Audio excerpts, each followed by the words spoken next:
Season 20 of Overwatch 2 is literally right around the corner, and, well, it looks alright, I guess.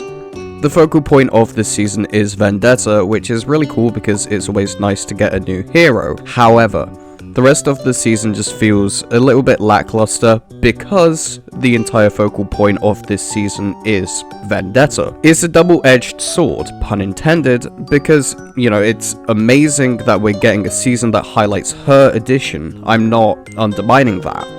But it sucks because everyone and everything else is being left to rot in the background. Let's take the Battle Pass for example. This season, all the skins in the Battle Pass are for DPS heroes, and if you want to push it even further and include the Mythic skin as part of the Battle Pass, the Mythic skin is also for a DPS hero, Cassidy, who got the Mythic weapon skin last season. I understand that the role has the most heroes, but this is getting ridiculous. The only upside to this is that Venture is getting another Battle Pass skin, so they're kind of righting that wrong from however many seasons ago where they went without a skin for about half a year. It's just another case of all the same heroes getting new skins, and it's getting really boring. When was the last time that Zarya got a new legendary skin? And what about Wrecking Ball? I'm pretty sure his last new legendary was Asmodan from the Diablo season, and you know, that is technically a collab skin, even though it was in the Battle Pass. I just want more heroes to get the attention that they deserve because it feels like the dev team have their favorites. People always make the argument that heroes like Kiri get a lot of skins because they sell well, but guess what? If heroes like Zarya actually got new skins, they would also sell well because they are getting new skins.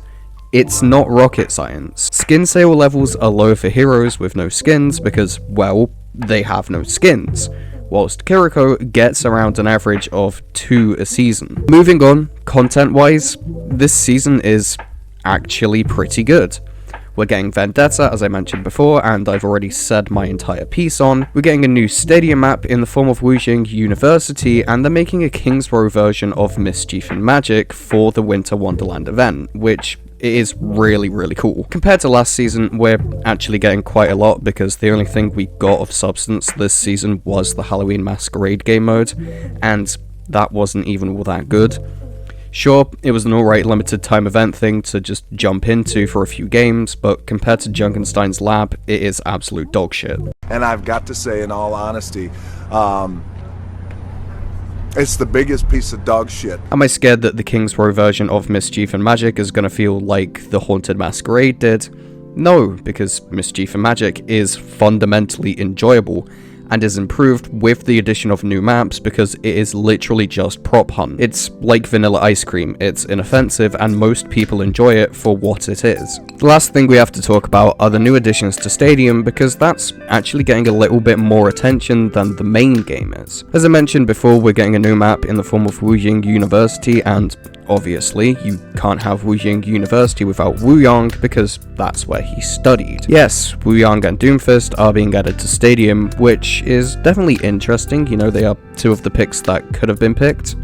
I've kind of got Wuyong fatigue already because he keeps being shoved down our throats by Blizzard at every possible chance they get. But I'm excited to see what both his and Doomfist's powers look like because they're both pretty strong heroes as is. Wuyong isn't dominating the meta as much as he was last season because he got nerfed, but you know, he's still pretty powerful.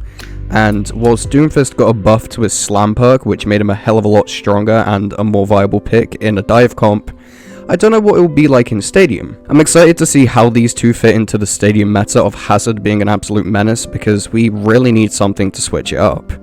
Stadium is super boring at the minute because we know exactly who's going to play what since it's stupid trying to play anything else. They're also, oddly enough, adding turrets to the outsides of the spawn rooms in Stadium to prevent spawn camping, which is a bit weird because I didn't think it was that much of a problem. I honestly don't think I've ever properly been spawn camped in Stadium before because my team have always managed to flip the fight if we were playing as a team. I can see how they could be handy on payload race maps because those are generally the maps that most teams get spawn camped on, but I still don't feel like they're a necessity. If your team is that bad that they need the assistance of turrets, then It's more so a skill issue than the fact that Stadium is broken. But that just about does it for everything coming in Season 20. So far, we don't know if we're getting a new collab, but we do know that Avatar: The Last Airbender is coming back like how One Punch Man came back at the start of this season. But we don't know if we're getting any new skins or anything along those lines. I kinda wish the collab skins were permanently available for purchase, with the smaller things being limited time rewards, because then we wouldn't have to have reruns of previous collabs. It just feels kinda lazy and like they're trying to save money wherever possible by not spending out on a big IP, even though they are worth over $1 billion, but as long as the money goes into making the game better and improving on a bunch of different things, then I don't really mind missing out on new collabs here and there, you know? They're actually adding new stuff and making the game better with every update. Sure, the balancing might be a bit all over the place sometimes, but in terms of additions and quality of life changes, we are eating relatively good.